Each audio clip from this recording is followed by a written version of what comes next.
पत्नी मर रही थी। उसने पति को अपने पास बुलाया और भर्राए स्वर में बोली, प्राणनाथ मैं जा रही हूँ, लेकिन मरने से पहले मैं आपके सामने अपने सारे गुनाह कबूल करते जाना चाहती हूँ। मैंने ही आपकी सेफ से 10,000 रुपये चुराए थे। मैं आपके दोस्त से छुप छुप कर मिला करती थी। मैंने ही आपके को काले धन की सूचना इनकम टैक्स विभाग को दी थी। मैंने ही। छोड़ो डार्लिंग, पति प्यार भरे स्वर में बोला। अब बीती बातों को बिसार दो। जो हो गया सो हो गया। वैसे मैंने ही तुम्हें जहर दिया है जिसकी वजह से तुम मर रही हो।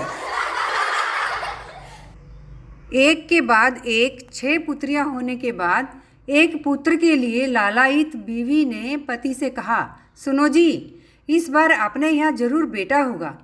पति ने पूछा, वो कैसे? बीवी शर्माते हुए बोली, पहले 6 दफ़ा ऐसा लगता था जैसे पेट में कोई रस्सी कूद रही हो, लेकिन इस बार ऐसा लगता है जैसे पेट में गुल्ली डंडा खेला जा रहा है। डॉक्टर, देखिए, इस थर्मामीटर को अपनी पत्नी की जबान के नीचे रख दीजिएगा और उनसे कहिएगा कि आधे मिनट तक मुंह ना खोलें। पति, अगर हो तो आधे घंटे वाला थर्मामीटर दे दीजिए। पति, ऐसे जीवन से तो अच्छा है कि मैं मर जाऊं। प्रभु तू मुझे उठा ले। पत्नी, भगवान इनसे पहले मुझे उठा ले। पति, प्रभु तू इसकी सुन, मैं अपनी अर्जी वापस लेता हूँ। पति, मुझे अपने ड्राइवर को डिसमिस करना पड़ेगा। कम वक्त जान ले ली होती। पत्नी, उसे एक मौका और दीजिए। पति, अभी शीला की शादी की क्या जल्दी है?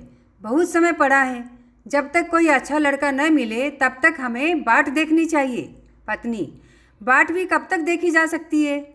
जब मैं शीला की उम्र की थी तो मेरे घर वालों ने ही अच्छा लड़का मिलने का इंतज़ार कहाँ किया था। पत्नी, कल मैं गुलाब के फूल के प्रिंट की साड़ी पहनकर क्लब गई थी। सभी तारीफ कर रहे थे। आपने तारीफ में एक भी शब्द नहीं कहा। पति, शायद वे लोग भूल गए कि गुलाब के फूल के नीचे कांटे भी रहते हैं।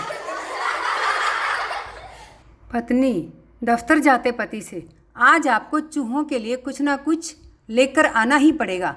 मैं इनकी वजह से बहुत परेशान हूँ। पति, अगर ये चूहे वह खाना नहीं खा सकते जो हमारे घर बनता है तो मैं उनके लिए बाहर से कुछ लाकर देने वाला नहीं। अगर ये घर छोड़कर जाना चाहते हैं तो बेशक चले जाएं।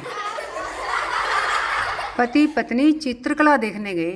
पत्नी प्रदर्शनी देखकर बाहर आ गई और पति की प्रतीक्षा करने लगी। पति जब काफ़ी देर तक बाहर नहीं आए तो वह दोबारा अंदर गई। उसने देखा कि एक चित्र को बड़े गौर से देख रहे थे। उसने पास जाकर देखा। चित्र एक नवयुवती का था जिसमें कपड़ों के स्थान पर उसने पत्ते पहन रखे थे। चित्र का शीर्षक था बसंत। पत्नी ने पति को चलने के लिए कहा तो उसने हाथ के इशारे से रोक दिया। जरा ठहरो। पत्नी चिढ़कर बोली, क्यों, क्या पतझड़ की प्रतीक्षा है? मरते हुए पुरुष ने अपनी पत्नी को अपनी ओर बुलाया। वह धीरे धीरे बोला, सरला, मेरे मरने पर दुकान रामलाल को सुपुर्द कर देना। रामलाल? उससे अच्छा तो छोटा सोहन दुकान चलाएगा। मृतप्राय व्यक्ति से बात मान ली। अच्छा, मोहन को मेरी कार दे देना। पत्नी ने फिर सलाह दी, पर मेरे ख्याल से कार शारदा के पति को चाहिए, जिसे रोज़ाना 7 मील दूर काम पर जाना पड़ता है। चलो शारदा को ही दे दो, लेकिन मेरा ये मकान कृष्ण को दे देना। कृष्ण को यह शहर पसंद नहीं। मेरे विचार में पुरुष से अब नहीं रहा गया। वह कराहा। सोहन की माँ, एक बात बताओ, मर कौन रहा है, मैं या तुम? कवि अपनी बीबी को कविताएं सुनाने लगा तो वह बोली, तुम मुझे कविताएं सुनने के लिए मजबूर नहीं कर सकते। क्यों? आखिर तुम मेरी पत्नी हो। तुम ही नहीं सुनोगी तो फिर कौन सुनेगा? कवि बोला, मैं स्त्री एवं पुरुषों के समान अधिकारों को पसंद करती हूँ, इसलिए मैंने भी आज से कविता लिखना प्रारंभ कर दिया है। लीजिए मेरी कविताएं सुनिए। कवि की बीवी कंधे उचकाती हुई बोली, अरे छोड़ो, मैं तो ऐसे ही मजाक कर रहा था। चलो कोई दूसरी बात करते हैं, कवि महोदय ने घबराते हुए कहा। खाना खाने के बाद पति ने अपनी सुशिक्षिता पत्नी से पूछा, क्यों जी, अब आप क्या करेंगी? पत्नी, कोई खास काम नहीं, यही कुछ पढ़ूंगी, गाने सुनूंगी, वगैरह वगैरह।